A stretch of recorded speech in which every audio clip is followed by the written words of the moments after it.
Aberdeen, Mississippi is the seat of Monroe County. It harkens back to its pre-Civil War roots when it was one of the busiest ports in the state, shipping cotton out along the Tombigbee River. The tiny town has more than 200 buildings on the National Register of Historic Places, and each spring hosts pilgrimages to historic antebellum homes in the area. Teresa Ewing, 25, was the mother of 3 children, Cookie, Miles, and Paige.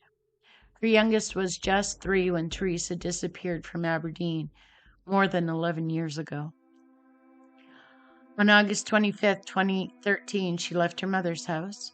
An ex-boyfriend had come by the house asking for a ride home. Ewing agreed and did not return. She was not the type to just be gone a day or two on a whim. Her disappearance was noticed nearly immediately. The community, only 6,400 people strong at the time, came out to search for the missing woman. Her remains were found in some woods along Peacock Alley 19 days after she last left her mother's house, on September 13, 2013.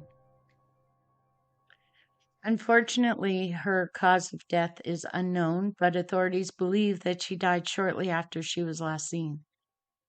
After her remains were discovered, hundreds came out to walk the streets of the city looking for justice for Ewing.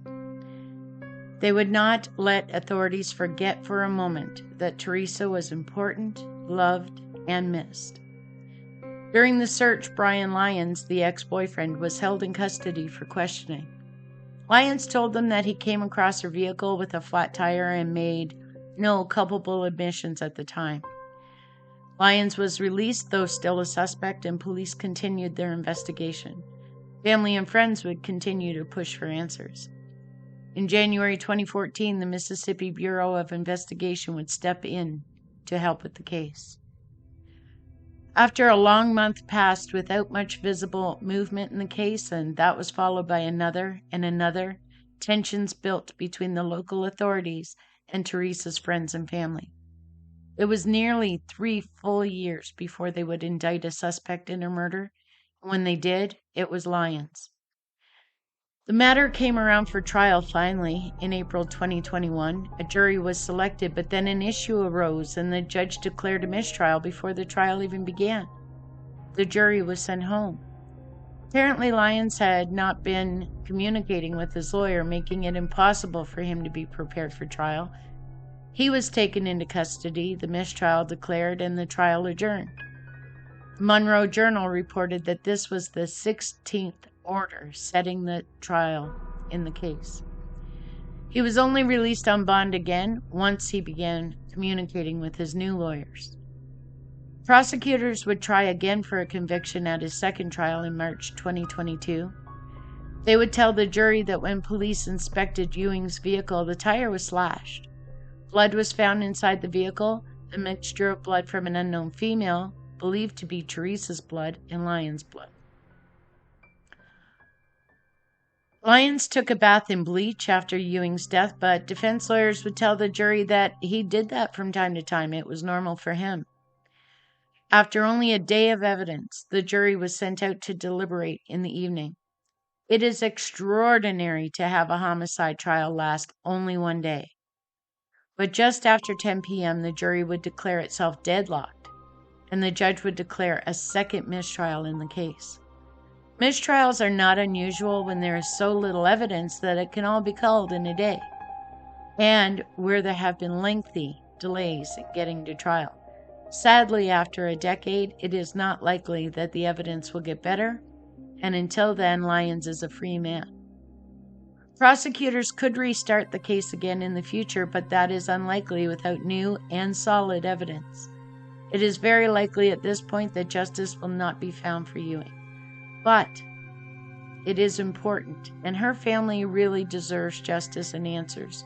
So if you know anything that could help bring justice for Ewing's family, contact the Mississippi Bureau of Investigation at the email address you see on their screen, or you can also scan the QR code that they have available at the website you see on the screen. All tips are anonymous. To give you an idea of the issues, here are some statistics in the United States based on data that is provided by the FBI. 340,000 cases of homicide and non-negligent manslaughter went unsolved between 1965 and 2021. The state with the highest number of unsolved homicides is California, with almost 50,000 unsolved cases. North Dakota has the fewest, with only 92. The clearance rate is the percentage of total homicides that are solved in any state. Wyoming tops the list of states with 85% of their homicides cleared. Illinois and Michigan are at the bottom of the list with 35 and 54% respectively. There has been a decline in the number of solved cases since 2013, from 61% of cases solved to only 51% in 2021. The homicide rates in the U.S. have seen a dramatic increase in 2020, with nearly a 30% surge in homicide, slowed only by a drop of 6% in 2021, with clearance rates continuing to decline. Coroners and medical examiners reported nearly 3,000 more homicides than police departments reported, indicating a serious failure to report problems covering police forces all over the United States. Mississippi leads the nation in their failure to report homicide statistics, yet they claim a 71% clearance rate. Their failure to report properly casts that statistic into real doubt. As much as we would like to believe differently, Ewing's case is not that rare. Thousands of homicide cases are cold. Thousands will never be solved. Thousands more will only be solved after it's too late for justice to be accomplished. And all the while, hundreds of thousands of killers walk free. Thank you for listening.